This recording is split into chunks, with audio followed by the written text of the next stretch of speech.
Welcome to RICO 12. My name's Lisa S. and I have the disease of alcoholism. We'll begin with a moment's silence, followed by the wee version of the set-aside prayer. Dear God, please set aside anything we think we know about ourselves, about our disease, about the big book, the 12 steps, the program, the fellowship, the people in the fellowship, and all spiritual terms, especially you, God, so that we may have an open mind and a new experience with all these things. Please help us to see the truth. We surrender this next hour to you. Your will, not ours, be done. Amen. So I'm very blessed to be the host of this meeting and podcast that is the Afro-Euro time zones. I hope that you'll join us and draw strength and hope from these podcasts that we'll host on Fridays at 8 a.m.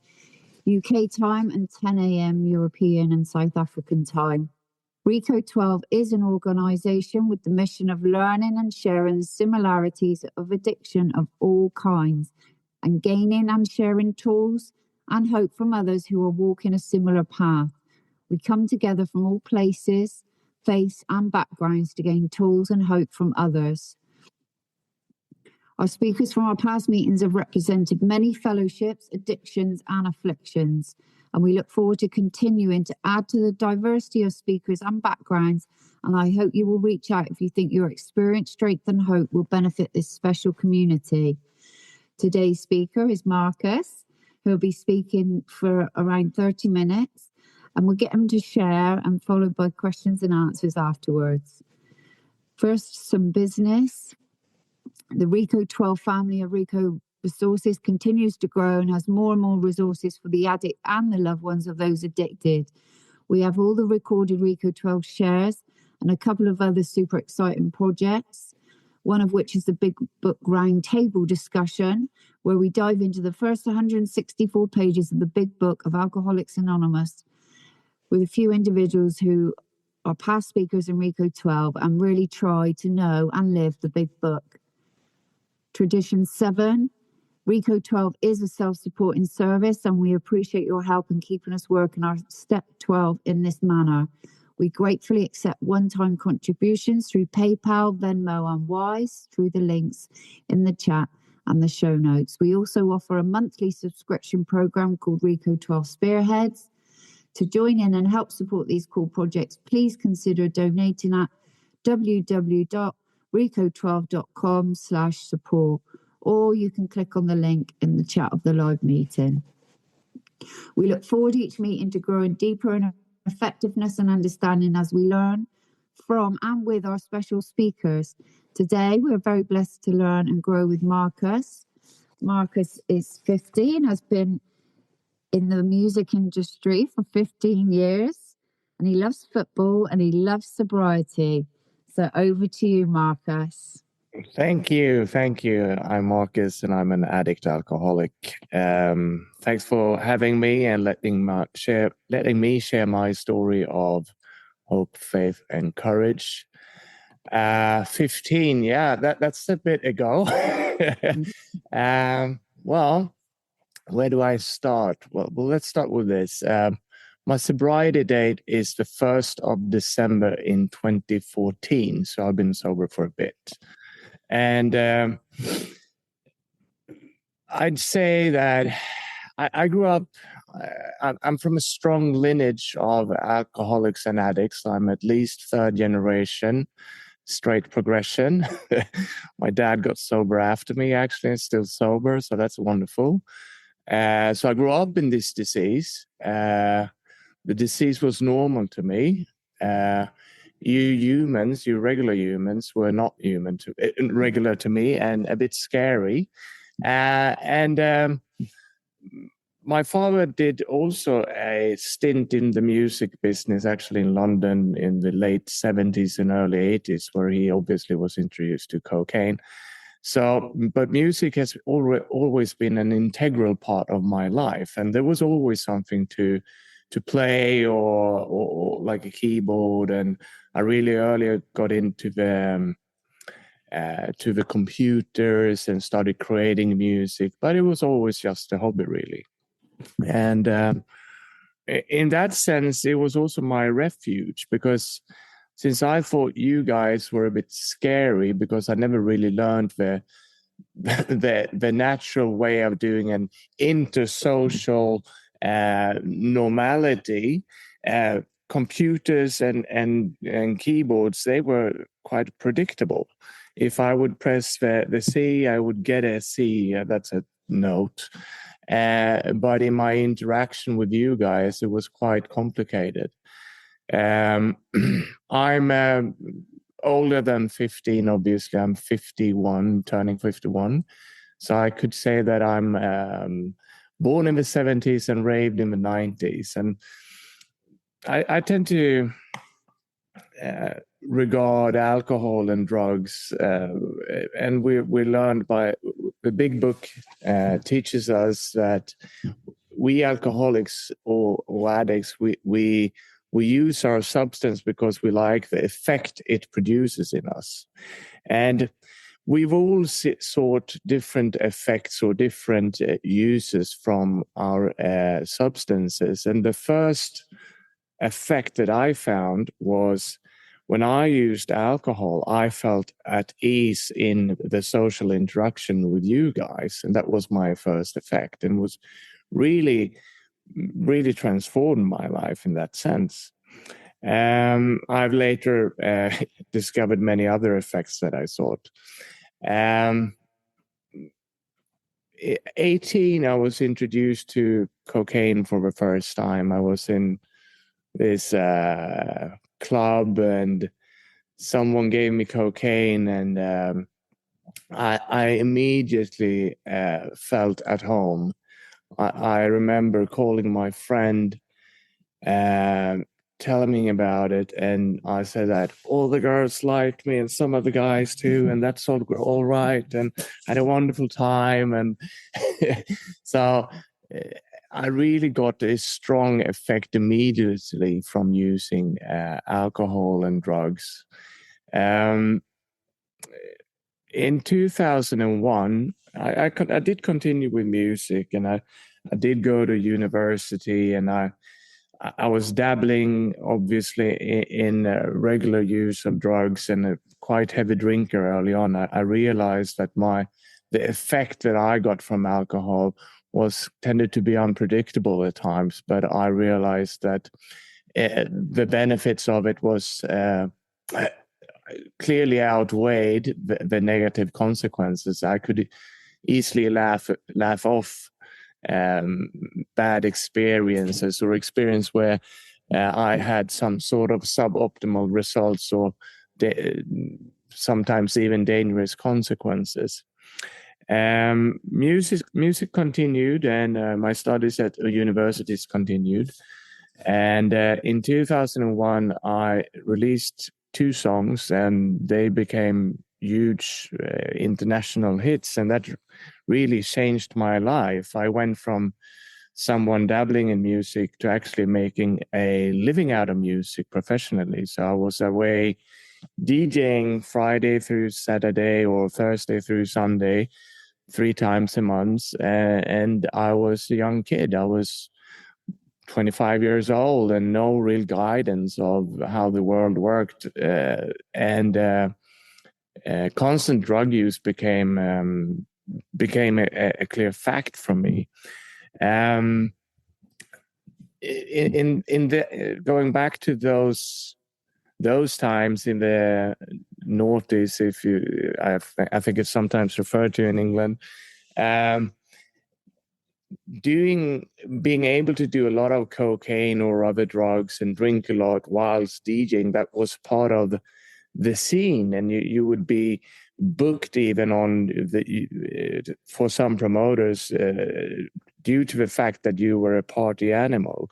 So drugs, it was okay to use a lot of drugs or drink a lot as long as you performed okay on a stage or in a studio.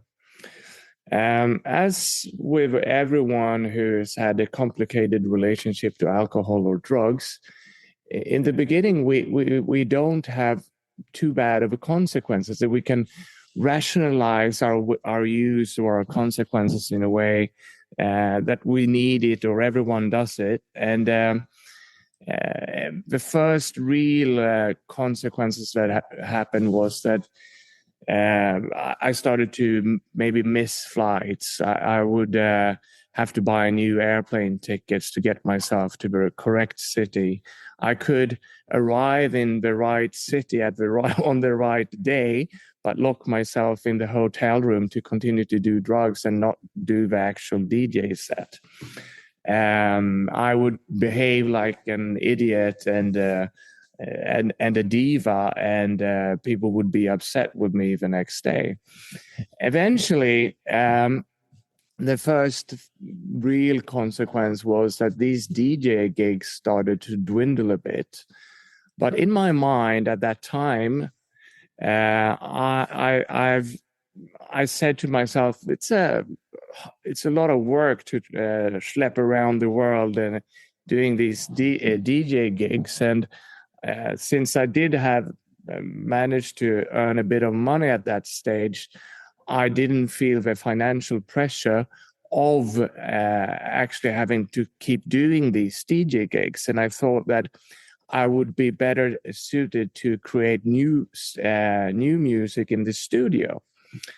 But what actually ended up happening was that my already extremely hard drug use escalated even further. I remember at one point I felt that my cocaine addiction had become a bit troublesome, and I didn't necessarily like that effect anymore. And I was really proud with myself when I switched from cocaine to opiates and oxy. That was obviously a bad choice, and eventually cocaine came back in together with the oxy, and I was doing the equivalent of doing both these drugs at the same time to get both the gas pedal and the brake pedal at the same time. And that really didn't do wonders for my health. At this stage, I've come to understand that keeping on doing alcohol, the amount of alcohol that I did, the drugs that I did, the combination of drugs that I did, the way I was ingesting them, that would probably kill me. Maybe not, it could be in 3 hours tonight. It could be in 3 days, 3 weeks, 3 months, 3 years. At this point, I really didn't care, because in my mind, with my limited amount of imagination, I couldn't see a way without alcohol or drugs. I follow a football team here in Sweden religiously, and I thought I couldn't go to games in sobriety. I thought I couldn't go to clubs or enjoy music in sobriety. And I also, with my limited imagination, questioned whether life could actually give me anything more. I had been married. Thankfully, I hadn't gotten any kids. I was divorced. I'd seen many parts of the world, although it was mainly airports, hotels, and nightclubs. But still, I had earned a lot of money. I lost a lot of money. I had had underwear thrown at me on stage and flown private planes. So I couldn't at this point see what more life could offer me. So I've come to accept the fact that I was dying in this disease. I've come to long for the time that I would actually die in this disease. And that's a bit scary and dark. Obviously, I didn't die. I'm here today, but I ended up in a 13-day long coma. And this was, quite interesting period. At this point in my usage, I was a daily user since many years of alcohol and drugs, and I don't know how many of you listening to this are familiar with opiate use, but at this point, my the bodily functions was hurting me. I felt I was in complete pain at all times, and my body didn't function really. It felt like my muscles were burning, the blood was acid, and the skeleton was aching. Everything was pain, really. And at this, I remember it quite clearly. It was after one of these football games, and I realized that it was hurting even more than usual. And I actually took myself to the hospital. I took a taxi, and I arrived in the emergency ward. And I don't know how many people of you actually see this or actually listening to it in a podcast, but I didn't look the way I do today. I looked like an addict. I smelled like an addict. I walked like an addict. I talked like an addict. I was an addict, and the people working with the emergency ward, they could see that I was in a lot of pain, and they tried to give me some morphine, but obviously that didn't do anything because my tolerance levels was through the roof.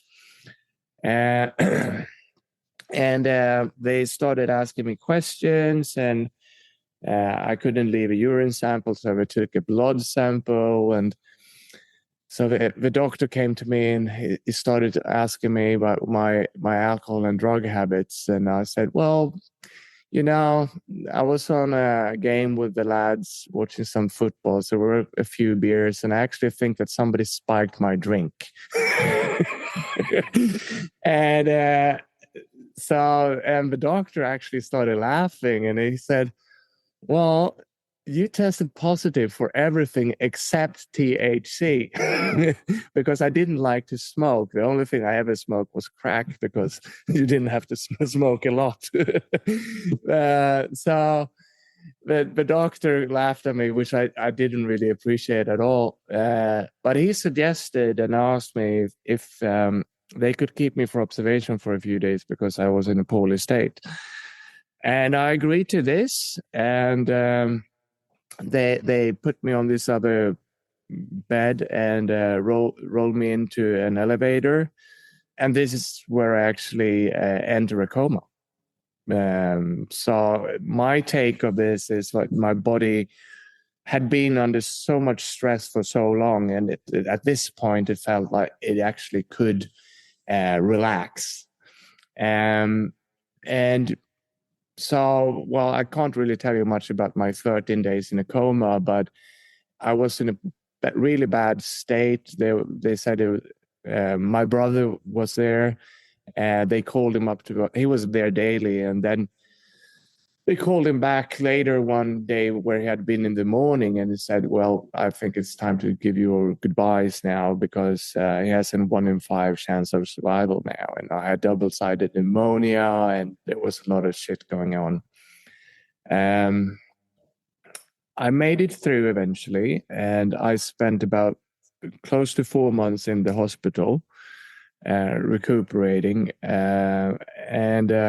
I'd like to share a quick story about how my addictive brain functioned in the early days there at the hospital. So I'm in a different ward. I'm not in the ICU anymore, but I'm still hooked up to having tubes coming out of my arms, a breathing mask, a tube in my genital area. And my addictive brain actually starts talking to me really loudly and says, well, Markus, it wasn't really the cocaine that brought you here. It was when you brought in the opiates into the equation. So if you stick to cocaine, it's going to be fine. That's how sick I was. I remember also really significantly one time, the beginning of my physical rehabilitation was actually me sitting straight up in bed. I couldn't walk.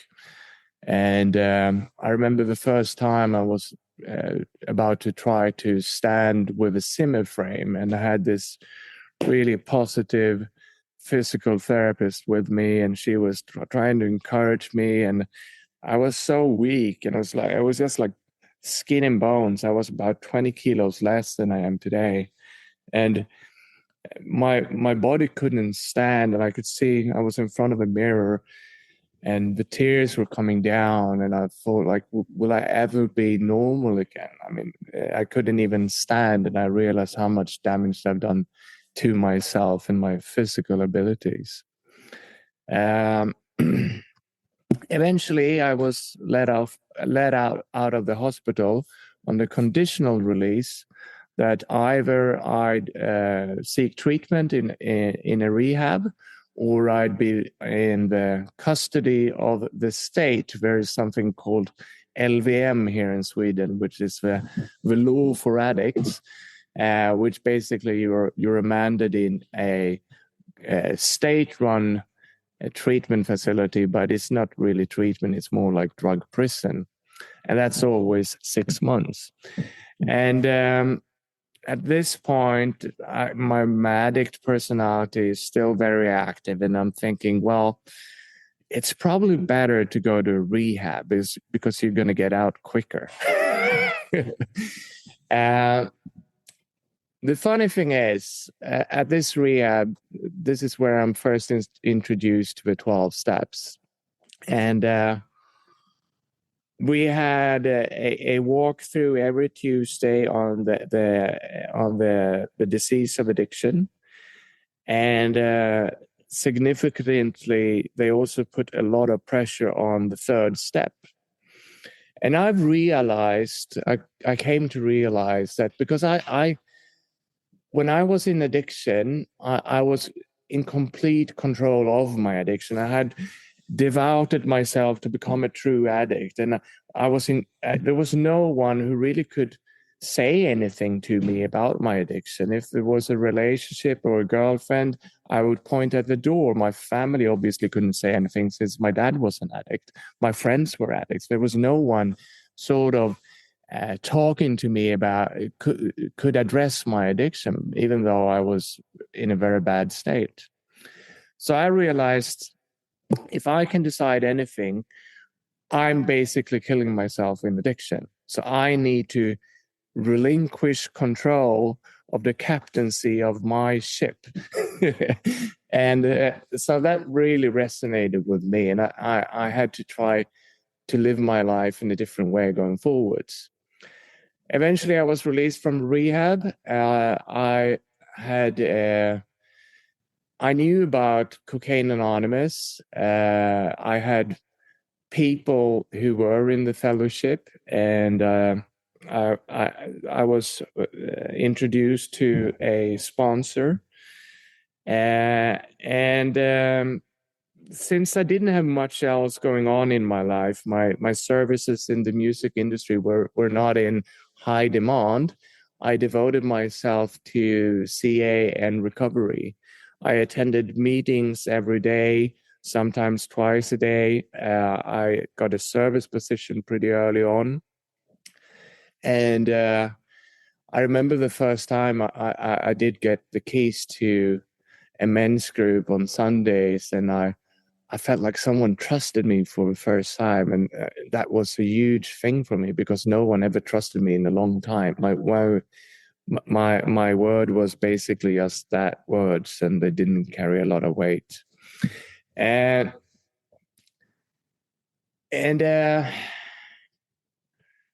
well, now, since then, since me getting to sponsor a member for the first time, I always had someone in the book. I have a home group. I have a close connection to my sponsor these days, and I try to help others. And this has allowed me to create and being able to create a new version of a life that I could not have imagined. I mean, I sometimes say that if I had 30 days fantasizing of how my life would end up in recovery, I wouldn't even have come close. And I'd like to introduce a concept of how I think about recovery and addiction that tends to serve me well, and hopefully you'll get something out of it.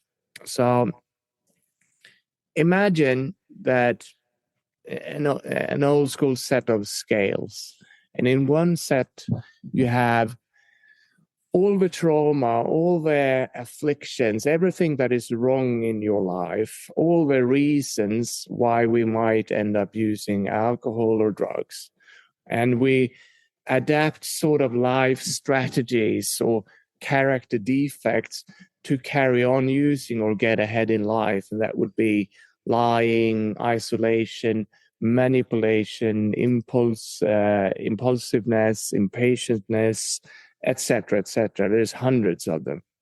And you have the internal strategies as well. Self-pity, my old favorite, rationalization, romanticization, etc. And in the other set of scales, you have the tools of recovery. That would be prayer, that would be meditation, that would be attending meetings, that would be sponsorship, that would be service, that would be everything.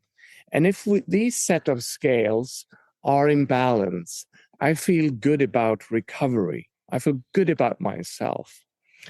If I am somewhat imbalanced, probably before I even get an urge to drink or use, I would be able to spot that some of these old character defects starts to crop up again.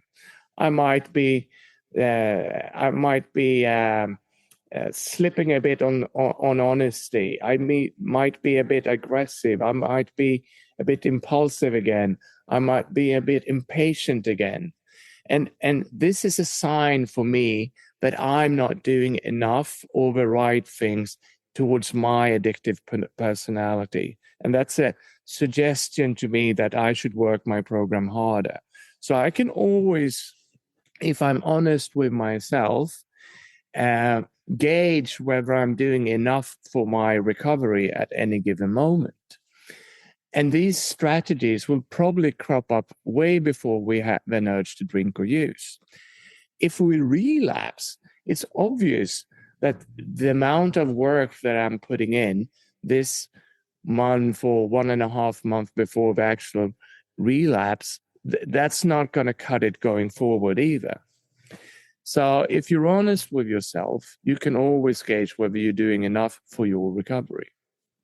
And I think I'll stop that part of my life story there and open up for questions or comments, or if there are anything like that.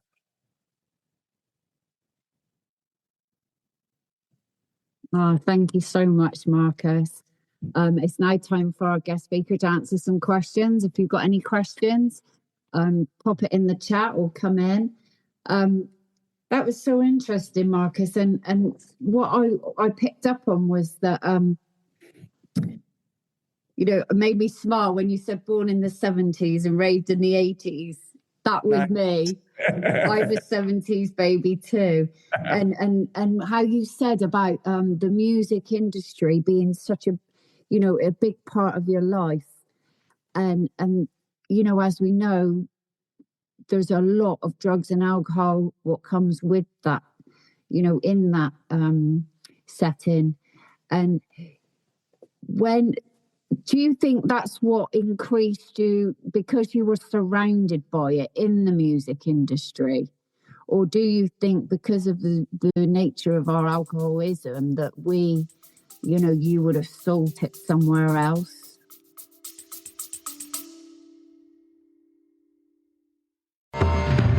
Got questions about addiction, recovery, or just life in general? Let's noodle it out together. Grab your big book, a pen, a highlighter, and a notepad, and join Nikki M and me, Justin B, on Rico 12 Noodle It Out with Nikki M. Each episode, we take real-life questions, ours, yours, and those from the recovery community, and dig deep into the big book of Alcoholics Anonymous to find real, practical solutions. So, if you're ready to do the work and apply the solution, tune in to Noodle It Out with Nikki M, streaming now on your favorite podcast platform.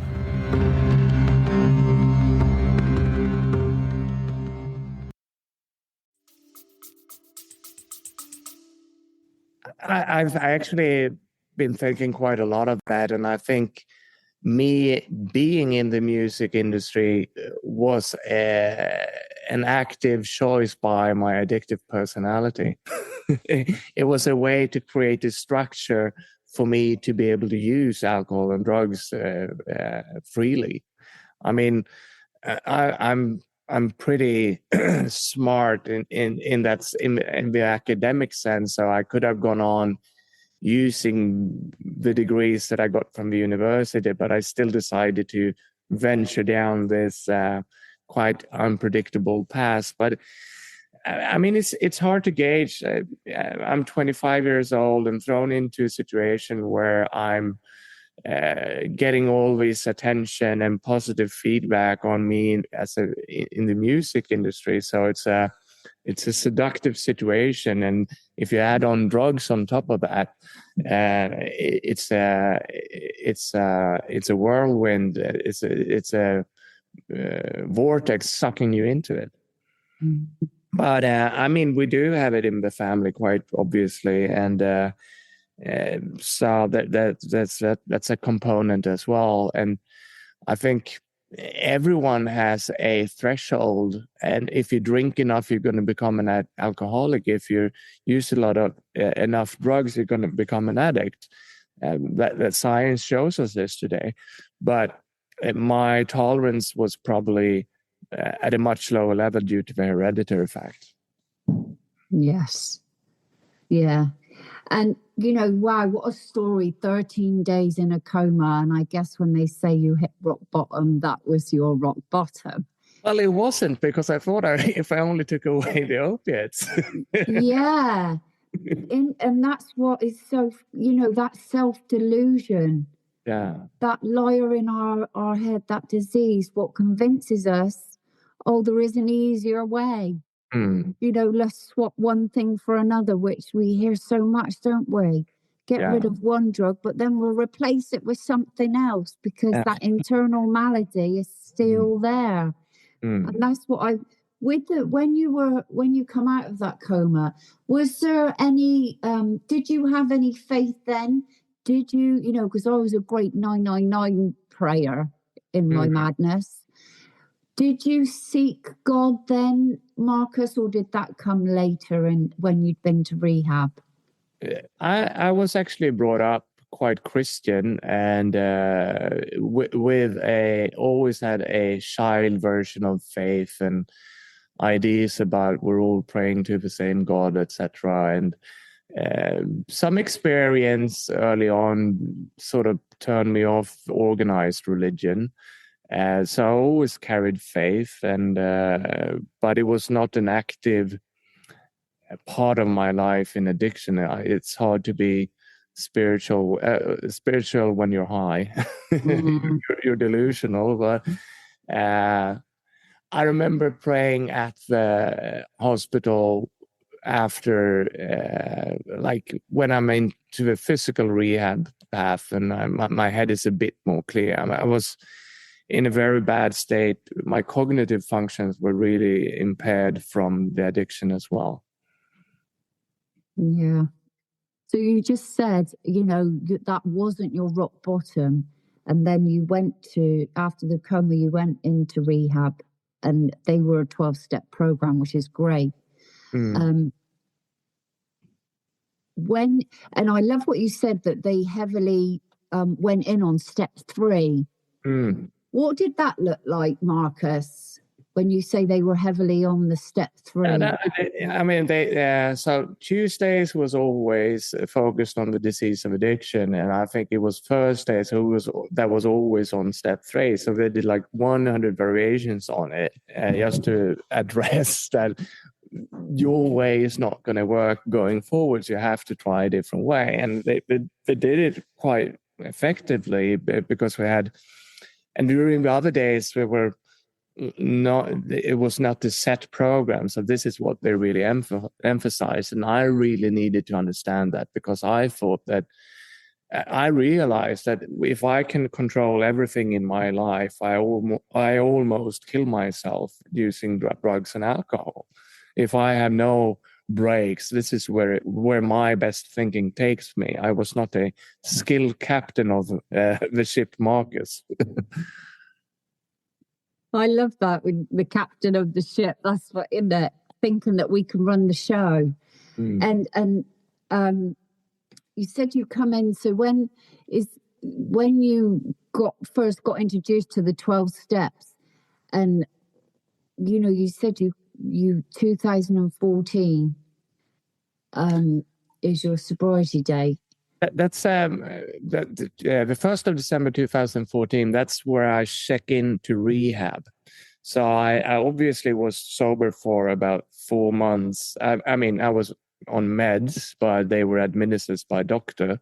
But I regard my sobriety as the 1st of December when I check into rehab, because then it was a choice, really. I could easily get out of there or start using again. I mean, I even could at the hospital, but so that's my why I choose that sobriety date.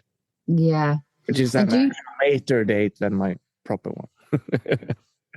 Do you think that that's where, for me, the penny, I start thinking, I know I can't go on like this. And is that when the penny started dropping with you in the rehab? I mean, it definitely started dropping, but it really didn't stay dropped all the time. I mean, there were many times in my recovery.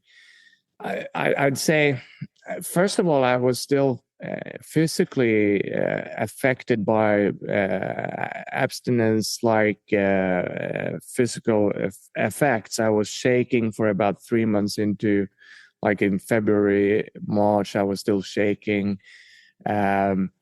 There were many times where I thought, well, maybe just a little bit of cocaine when I left the rehab, but I'd say it says in the book, when we wholeheartedly accepted this solution, or something. I read it in Swedish. I can't really exactly know how it's in the English book, but when we wholeheartedly accepted this solution, I mean, I was attending the meetings and I saw that this solution worked for you, but I made myself different. I felt that I probably need 2 sponsors, a shrink, and a lot of extra thing. I did have a shrink though, because I had PTSD, and a lot of people who's been in a coma has PTSD, being that close to death.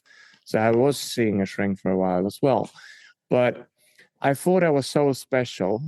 But I remember, because at one point I felt like, but this solution is for me too. And when I accepted that this solution that seemed to be working for you actually would work for me, that's when I was relieved from all these thoughts and urges, or when and how, and rationalization of during which circumstances in the future I could actually use. So, but that came a bit later on, actually. Yeah, I'd say about around 6 months for me.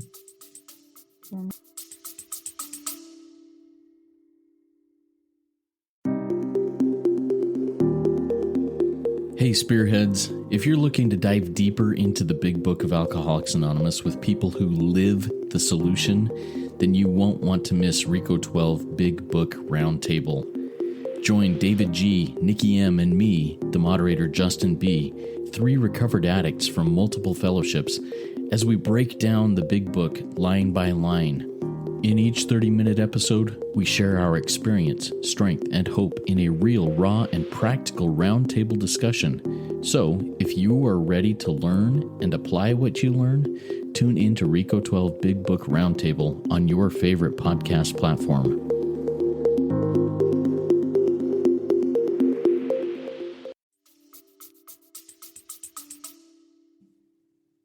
And you say with the music industry, like you said, that was where, you were first introduced to drugs and alcohol.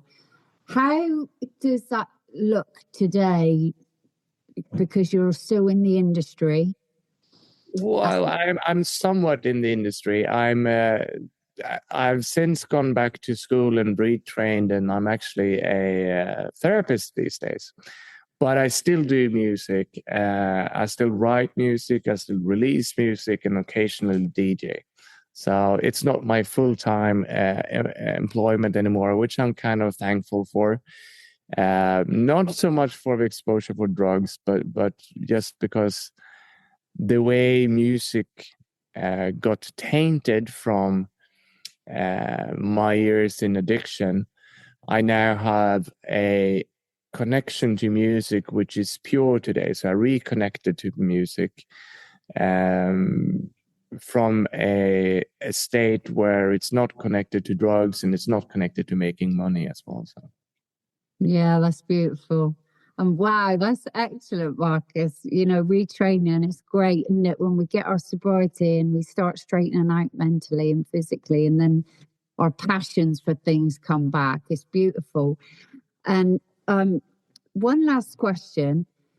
I love that analogy of the scales. Yes. I love that. And when I saw your topic and I thought, oh, that's, yeah.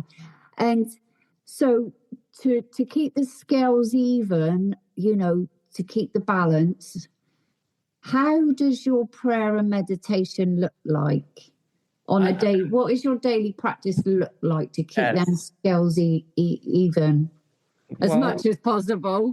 Yeah, obviously we have to also emphasize that the life scale or the problem scale, that's never constant. Someone dies, relation problems. Well, I need to work my program harder in order to balance it out. But I've been very thorough with my program, actually, even from the start. I still write my inventory every day, prayer and meditation every day. This is key. Someone once described it as 2 good bookends to frame your day. And I love that analogy. So prayer meditation in the morning. I sometimes, the Serenity Prayer goes on like a mantra. And I sometimes do a lunch meditation or an afternoon meditation if I have a gap between clients. Maybe there's been some tough processing it with one of the clients. It's a good time to get a quick meditation in as well. Yeah, and being that you've got a great length of 2014, wow, has it changed over the years, Markus, or do you roughly use the same prayer and meditation, or do you mix it up, or what does that look like for you? I have a prayer package that's been pretty static. It's Serenity Prayer 3 and 7, and then I try to have a conversational prayer with the God of my understanding during the day. Inventory is basically the questions from the big book: have I been resentful? Have I been, etc. And sometimes I do a bit of freehand writing and expand on things, but I always do the inventory from the book. So I have a degree in OCD, so it's kind of easy for me to follow it. Oh, that's excellent. It's got its advantages. Yeah. You can overdo everything in the program. Oh, yeah. I love that. Oh, thank you so much, Markus. And so, yeah, it was absolutely brilliant. And it was such a great week for 12 speaker meeting for all addicts and their loved ones. And if we didn't get to any questions, we do. Helen, did you want to come in? Hi, good morning. My name is Helen. I'm an addict. I'm at the hospital and I have to get off early, and I wanted to come in and say thank you so much. It was such a vigorous share, and I always appreciate to hear about that mechanism. When you spoke about even when you're at the hospital and you're in that kind of shape, how it's still operating, you know. And I think that's something to do with witnessing that at some point or whatever seems key, because I so identify with that. And also that when you spoke about the control that you were able to exert over, because we have to, it's a big job to manage an addiction at that level. It's a big job, exhausting, and terrifying. When you spoke as well about not being able to imagine the life, I'm some years in now, but I always identify with that, and I'm struck by it because it's still very visceral to me, that feeling of being cornered. And funny, I remember the last rehab that I was in, where I was for 3 months, and then I relapsed. I have the brochure from the rehab, and it's, you know, it's a simple brochure, and I keep it because on the front of it, there's this picture of a picnic table and some addicts obviously sitting on the picnic table and the sun and all of that business. And I was thinking, yeah, that was all very well in all the pictures in the brochure, before I thought I really have to stop, you know. And the difference when I really have to stop, I don't care about anything, you know. And then I think, well, you know, I am different. And I remember I bought these special boots to bring into rehab that have a very big toe. And my plan was, which I did, I thought I'm going to bring in some ecstasy into the rehab because we're going to have a day to relax. And if I can just do a bit of ecstasy, then maybe I'll get through the program. It's the right thing to do. And I saw it as prudent management. Yes. And exotic. yeah, but also I kind of thought, look, I can't do it otherwise. And I thought, I've just got to do this. But also at that point, we're so used to having to make these decisions. And we already have a very, in terms of integrity, we have a very sordid life, but we're used to it, you know. Yeah, it's not nice, but I got to do it. Anyway, when they were checking me in and going through all my stuff, I was getting nervous and I was going, oh, please, you know, or I'll have to leave. And I think that the nurse got some idea that I had something. And I remember she just turned to me or she said, if there's something here, you're going to, you have to leave and you're going to forfeit your money and all this business. And I didn't say anything. And then she turned around and she said, Helen, there isn't enough drugs in the world for me to put on the bed to be enough. And I heard that and I felt it. And I said, yeah, I've got something. And at different points, you know, you were speaking about something getting through, you know, that captaincy of the ship. And I always think it's a God shot, you know, the stuff that gets through, because it's kind of remarkable because, yeah, it's obvious, you know, in the kind of shape you're in and I was in.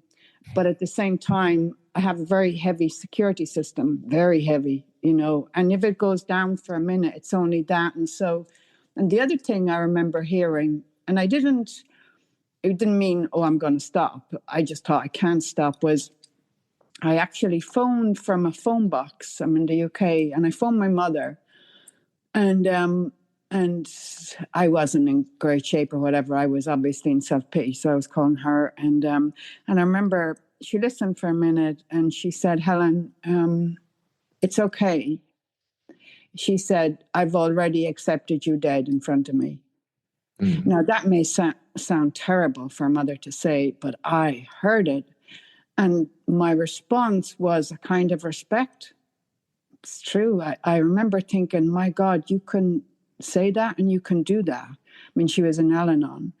And what came into me, I couldn't fully grasp it, but some part of me, obviously, that wanted life thought, if you can do that, maybe I can. Like, if you can go that journey to accept me on a slab, then maybe it's possible. I don't know. But these little things, and then at some point, I mean, I did my 3 months in rehab and I came out and I relapsed within an hour. But still, I did eventually have my moment.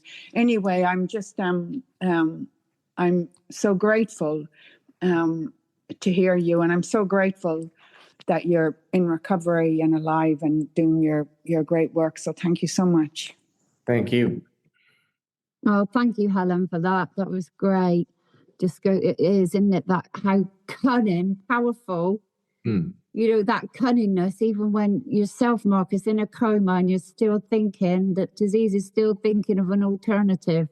And the same with Helen there. It just blows, that's why we've got to be so fearless and thorough, like you said, Marcus, on this program, because it centers in our mind without, oh man, done it ever. So if we didn't get to any questions, please consider joining our WhatsApp community, or you can send an email to rico12pod@gmail.com and join in the community and ask those questions. If you'd like to be a future speaker on Rico 12 Afro-Euro, please send an email to rico12pod@gmail.com.